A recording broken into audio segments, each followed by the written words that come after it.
This is the show dedicated to raising up the next generation of men of faith and character.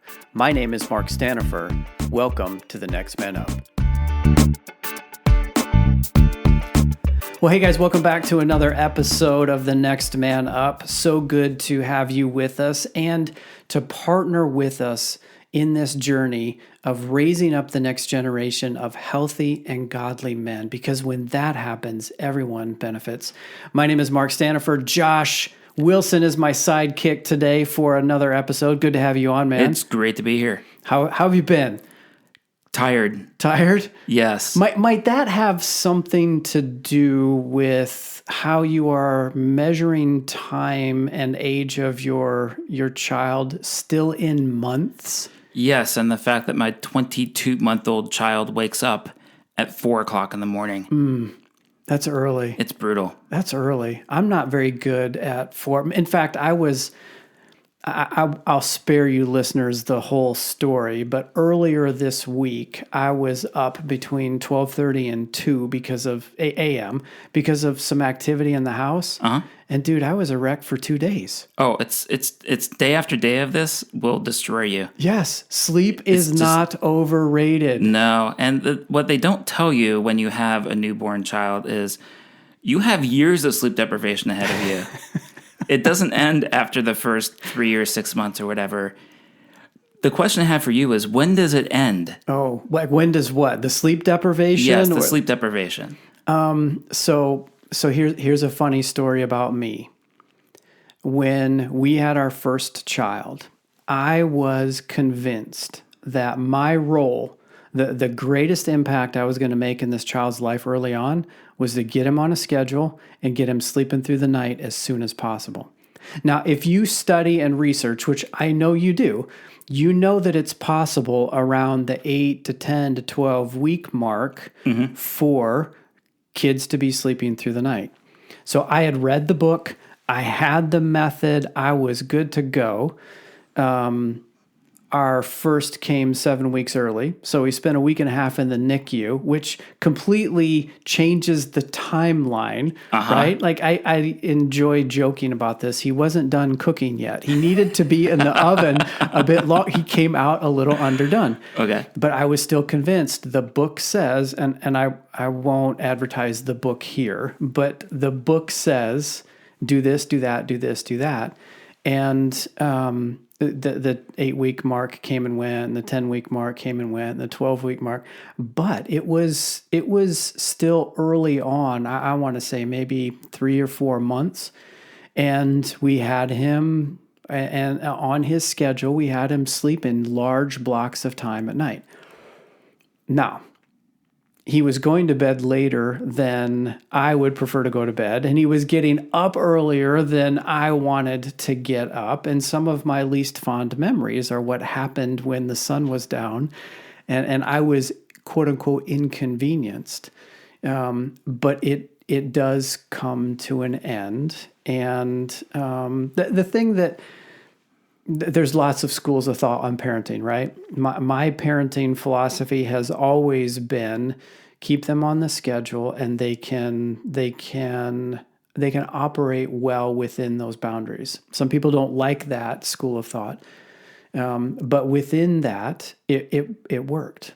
And I know of parents who have 4, 5, 6-year-olds who are still getting up at night or coming into their room and climbing in bed with them. And there's an emotional appeal to that, but I am so grumpy when I don't get sleep. I am selfish of my own space in the bedroom. I hear you. This was a priority of mine. So I'm kind of rambling through an answer here. It will come to an end, but I would also say you have a lot of influence in making that happen.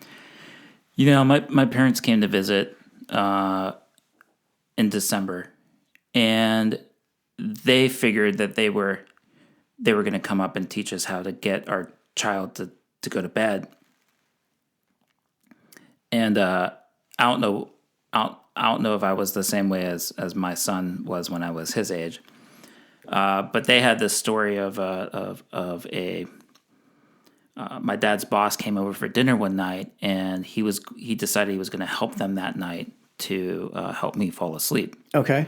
And my dad's boss's philosophy was just let them cry it out, which I think it's good advice. Like, you just have to let your child like sort his thing out. So my parents come up for Christmas and they're pretty charged. They figure that they're going to help us like emotionally navigate our hearts being torn apart by our child, like crying as we put him down for bed and that whole thing. And so we put him down and we sit down to eat dinner with my parents. And our son proceeds to lose it, as he does every night. And you have to understand that my son is a screecher. It's not that he cries or complains or whatever. He was born with the cry of a red-tailed hawk. Mm-hmm. And it's extraordinarily loud, even when you're not next to him. And it's continuous. So we're sitting at dinner with my parents, and our child was in his bedroom, screaming at the top of his lungs. And we proceed to eat dinner. We, serve ourselves, and my parents get some food, and my mom is watching my wife to see if my wife is going to struggle, with her son crying, which she's not, because she's been doing this for months. This is not your first rodeo. This is not our first rodeo. He screamed for an hour and a half. Mm. And my parents, as we were wrapping up dinner, turned to us, and my dad said, "You're doing everything right." So I felt a little vindicated in that moment. Yeah. Not that this is necessarily supposed to be an episode about sleep or sleep deprivation, but every child's a little bit different. You could follow all the rules and do everything that the books tell you to do, and it might not work, just depending on the type of child that you have. So our son has decided that his days begin at 4:00, and so we actually have adjusted his bedtime later, which cuts into our evening stuff. Yeah. And, the last couple of nights it's actually worked out pretty okay. Or a couple of mornings it's worked out pretty okay. He's getting up closer to 6 instead of 4, which for us is a win. 6 o'clock is a win. Yeah. But it means that he's going to bed at like 7 or 7:30 instead of, 6, which, isn't the end of the world. But my back to my original question about months, like, at what point does the month thing turn into years? Like, when do you stop calling or describing your child's age in months and start with years? And what changes with them that made you want to start describing your child's age differently as a dad? So I don't remember when exactly, but I feel like it was around 18 months for me, when I'm like, okay, I'm not doing the month thing anymore. He's a year and a half, he's almost 2. Or he's 2.5, almost 3, right? And I don't remember ever doing the quarters or the 3/4. It just there's so much change that happens in that first 12 months, even 18 months, because you incorporate the walking and the mobility somewhere around a year plus or minus, right? For the typical child. But I think after around 18 months, I'm like, I'm done. You were done 18. We're just going to years, like I maybe it was because once you get past that, the syllables of words that it required increased by 1. 18, 2-syllable, 22 is a 3-syllable, 23. I don't know. I'm probably overthinking this, but let's just call it 18. Yeah, I could see how that. There is a mouthful thing that happens after you get past a certain number. Thanks, English. Yeah, I guess. Right. Because a year and a half is, that's easier to say, right? Than year and a half, 22. year and a half, 22 months. But like, I don't know. It feels like it rolls off the tongue. And this is me being a little bit ornery too. And sometimes my tendency to go against the grain a little bit, like 18 months, I'm done. Fair enough. So as your sons were getting older, because I'm still trying to figure this out. I'm like a new dad, 2-year-old son. I'm going to go with 2 years right now. Okay, round up 2 years. So 2 years into this fatherhood thing, what do I have to look forward to or be fearful of, depending on how you want to describe it, from here forward? Like what stages? Because you're on the other side of this journey. Yeah. Like your middle son just graduated high school. You have a daughter, and then you're empty nesters. That's right. So what did you see change over those 18 years of life? Like what were the stages that you saw with your kids? Yeah, wow, that's a big question. I think let me try to answer it this way. I didn't have this wording until a couple of years ago, but I had this philosophy. From the beginning, we were committed to raising adults. We were committed to raising kids that weren't dependent on us. Not that they were individualists per se, but they were individuals. And we knew at some point this season of intense parenting, like it's intense. It's physically intense at the early stage. It shifts more to be emotionally and relationally intense as they get older. But we knew early on we wanted to raise adults. Again, 18 years ago, I couldn't have said it with that phrasing, but today I can say we're raising adults. And so what that meant for us is as they could, or as we were ready to challenge and stretch them, we gave them responsibility to make choices. Now, I'm recalling how masterful my wife was at implementing this at home. So picture the 3-year-old able to communicate well enough, able to make choices and express opinions, but still given some parameters. So instead of the "what would you like to drink" question, which is a fair question to ask, the wife's question was, would you like drink option A or drink option B? So it was like the either or thing. Yes. I've heard about that used in other ways. Like, do you want to leave the park now or in 5 minutes? Exactly. Or the other phrase that she would say is, do you want to do this on your own or do you want me to help you? And particularly around some type of behavior or activity that we wanted to redirect from or correct from. So she was really good about giving them responsibility to choose. And I'm talking early on. So how early was early on? Oh, a couple years. Oh, so like my son's age. Yeah. Okay. Like the age that your son is approaching. Because you've been around him enough to know what he likes to eat, what he likes to drink, maybe some of the things that he likes to wear.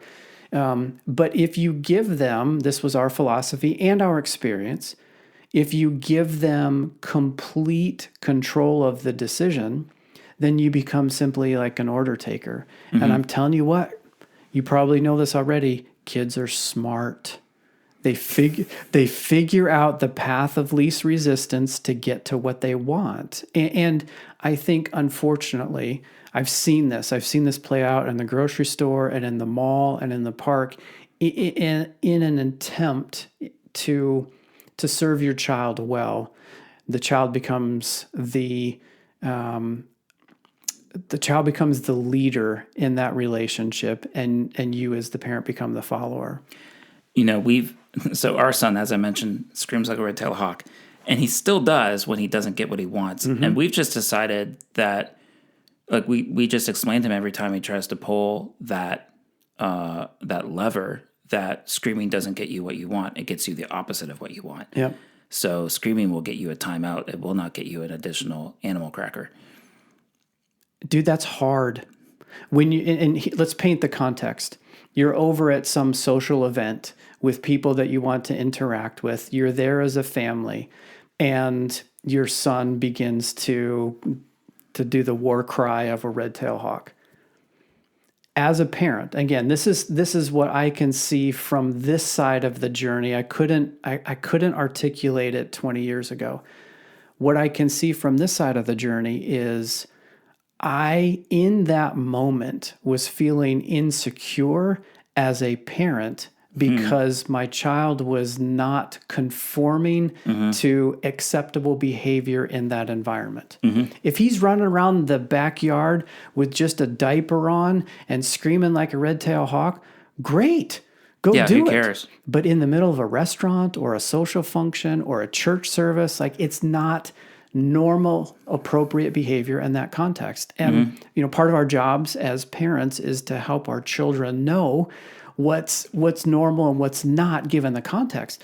But in the moment where they begin to act out or whatever that is, like I was feeling like a failure as a parent, when in reality, it was just the child being the child.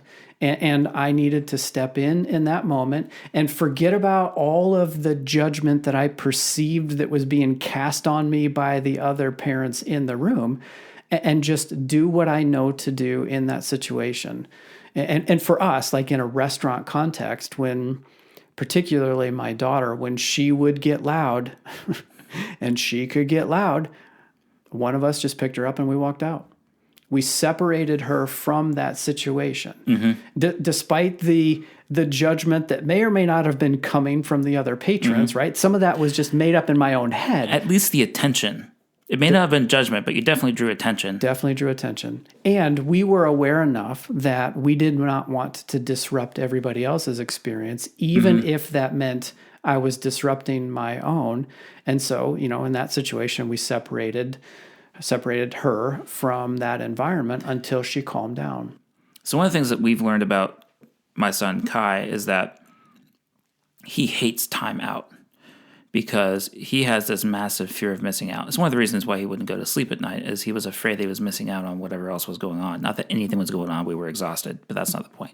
He doesn't know that. He doesn't know that. He just knows he's not with us. And so the whole time out thing of being pulled away and being held until he has control over his emotions is extremely painful for him. He gets control pretty quick when he's separated. Did you find for your daughter a similar thing, that by taking her out of that environment, she felt separated from the rest of the social group, and so she was calming down in order to rejoin the group, or were there other techniques for your sons? Like, how did that work? Yeah, so good question. Again, kids are smart; they figure it out. So in the process of removing them from a situation, and I've got a couple of examples that are just rolling through, a couple of memories that are rolling through my mind as I say this. There's also, so for the daughter, it was different than the boys just because she's wired differently. But there's this communication that's happening with them as well. And by the third time, I was a little better than the first time through.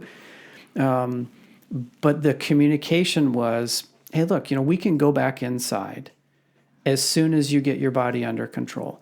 I know you know how to get your body under control. I know you're frustrated, but the way you're acting is just not appropriate. So again, back to that choice theme, right? We can stay out here and you can continue to do this, or you can get your body under control and we can go back in and join the rest of the family and you can finish your food. So there was that communication, that verbal reinforcement of what we were wanting to have, the normative behavior that we were looking for. There's that verbal reinforcement. Now that's when I'm doing it well. The reality is there were plenty of times where I'm like, I'm so frustrated with you right now. You need to get your body under control. So I'm losing it, right? It's It's triggering me.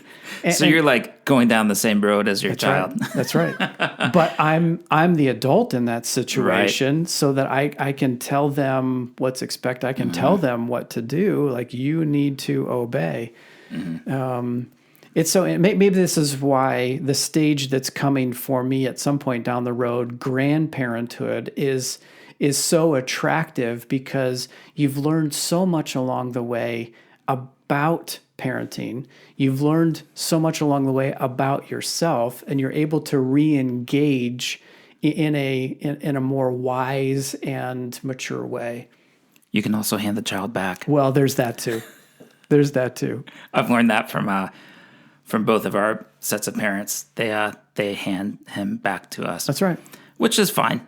We love our child, so Yep. that's totally fine. And it's also reinforcing the role of the parent in that situation totally, right? Yeah. One thing that we found is that like our child is really emotional. He's super enthusiastic about Expressive. life, super expressive, just like, and all emotionally engaged or all emotionally not engaged. He's just an all or nothing kid, and sometimes he'll end up in this emotional spiral that is really hard for him to unravel by himself, and so we will take him from the environment that he's in, which is usually our living room, and I'll take him and be like, hey, you're not in trouble. Like, I'm not angry with you, but you need to sort out your emotional thing going on right now. Yep. So we're going to go sit in the rocking chair. I'm going to hold you. You're not in trouble. I'm not upset with you, but I'm going to let you scream it out here because you're removed from the environment where you're kind of emotionally tied up. And that seems to calm him, and it doesn't really calm him down immediately, but it lets him at least exhaust that emotional energy so that he can re-engage back in the activity that he was getting frustrated in. Yep.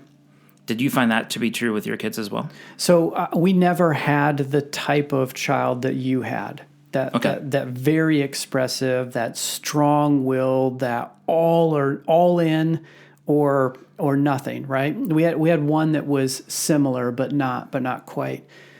But the phrase that keeps rolling through my mind is again what my wife brought into this, which is get your body under control, and then you can resume. But until you can get your body under control, we're separating you from this situation. And I've said it a number of times here. It puts the responsibility back on the child, even at 2 or 3 or 4. Like, they understand enough to know that they have responsibility, they have choice, and there are consequences that come from their choice, right? That's how you're interacting with them. You're presenting an alternative. If you choose A, then you get C. If you choose B, then you get D. They understand that. They may not want it, but they understand it at an earlier age. And the alternative for me back then, and even today, the alternative is a very child-centric philosophy that the child runs everything and the parents are there to serve the whims of the child, versus a family-centric. And here's how we operate as a family. And when you operate outside those bounds or outside those boundaries, there's the timeout, or you and I are we're going to go out together, or we're just going to sit down and calm down and stop this activity until you can re-engage in a way that is not so destructive or disruptive. So it sounds like what you're describing is that the social unit of the family is the integrity of that social unit as a family is more important than making sure that one individual in that family unit is catered to. So that individual needs to have their emotional situation sorted out before they can rejoin the family unit, because that emotional situation is actually disrupting the unity of that social unit. Does that sound roughly right? I don't know that I would have ever described it quite like that. And we certainly didn't abandon our kids, and I know that's not what you're saying. But what we felt like as parents, we were going to keep the whole of the family in mind, which honestly included us. Like, there could be some bias towards selfishness, and I've got that streak in me as well. But it recognized the importance of us being whole and healthy and sane in order to be able to parent our kids well. And as a result, it wasn't just kid gets whatever they want or whatever they need, even if it meant listening to them cry for an hour before they finally calmed themselves down. Like, that's hard. It's really, really hard. And I'm not patting myself on the back. I'm just saying it takes a commitment to do that, especially when you're tired, You've had a long day at work. The house is a wreck. You just want to unplug and unwind for a bit, and child doesn't cooperate. It'd be so much easier just to make that pain go away than to continue with letting them work it out and learn it out in a very teachable way, teachable moment, but still is hard for you in that moment to let it happen. At what point in the process of helping your children have agency in making better emotional decisions did you find that they were able to do it on their own without having to have their hand held through the process? So right now, like, we're almost 2 years, and like whenever we are taking our child out of the situation or to help him calm his emotions down, we're with him. Like, we're not banishing him to a room, Right. And we're not even necessarily throwing him to the crib and then walking out. Like, we're holding him, we're physically present with him, like he's not alone, because he needs that additional. Like, he needs another person there in order to help him navigate that emotional stress. So at what point did you find that your kids were able to calm themselves down emotionally without having to have you or your wife's presence in order to make that happen? Yeah, I think that question, the answer to that question is very specific to the kids.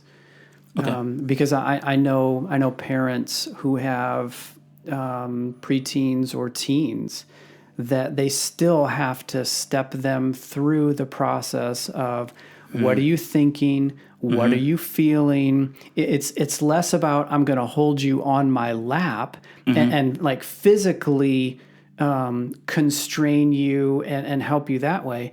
But it is still a process of guiding them through understanding what's going on in their own minds and hearts, so that they can choose how they want to proceed. I think a lot of it has to do with the wiring of the child. I think a lot of it has to do with the experiences of the child, and some are able to get it earlier on, and some take longer. I think we, as a family across our 3 kids, we've run the spectrum.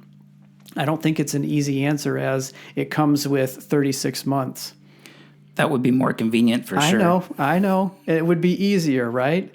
But I think it gets to understanding who your child is. You know, we talked about that in a previous episode around just meeting them where they are, understanding who they are, how they're wired, and being able to flex. Like, this was a part of my journey as a parent that I was able to figure out for the third one that I didn't have figured out with the first 2. And that's just flexing and being able and willing to do something a little different. I thought I had it all figured out with the first one.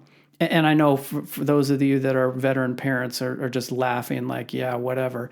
And I'm laughing now too.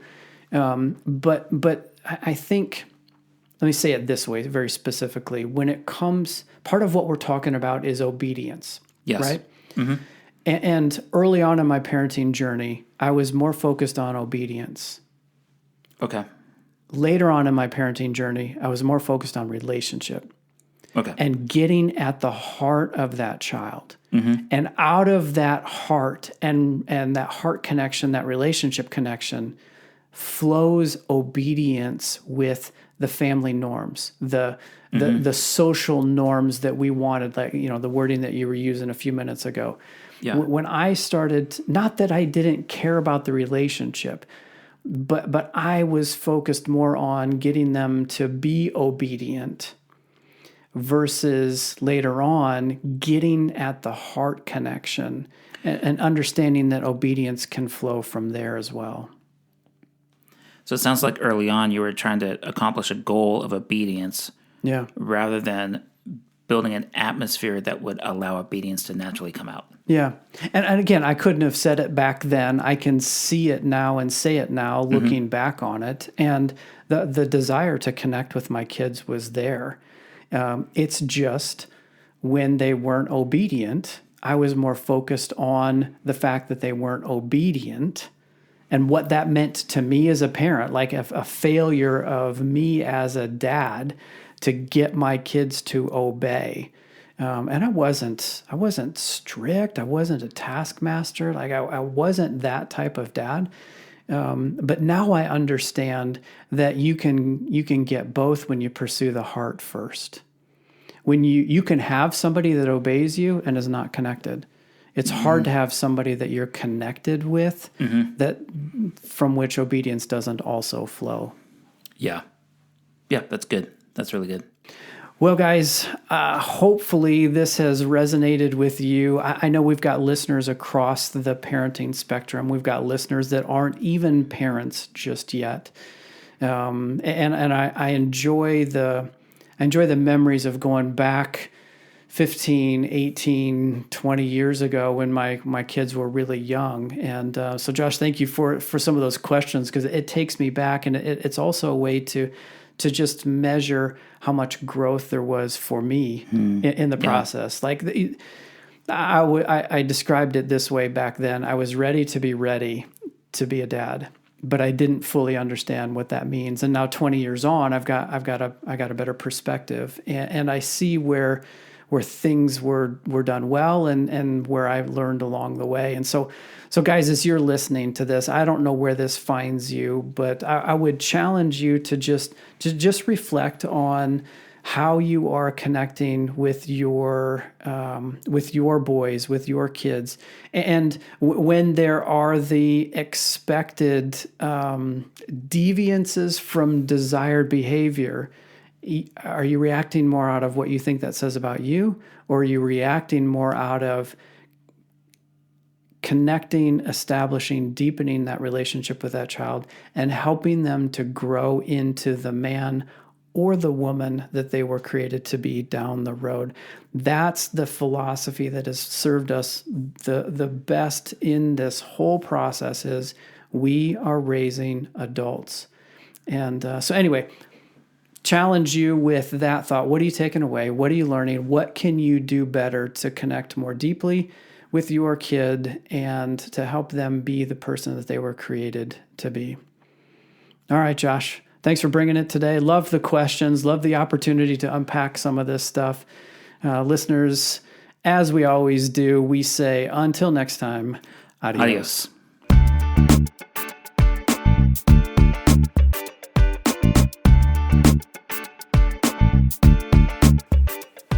Hey, listeners, thanks for journeying with us on this Next Man Up podcast.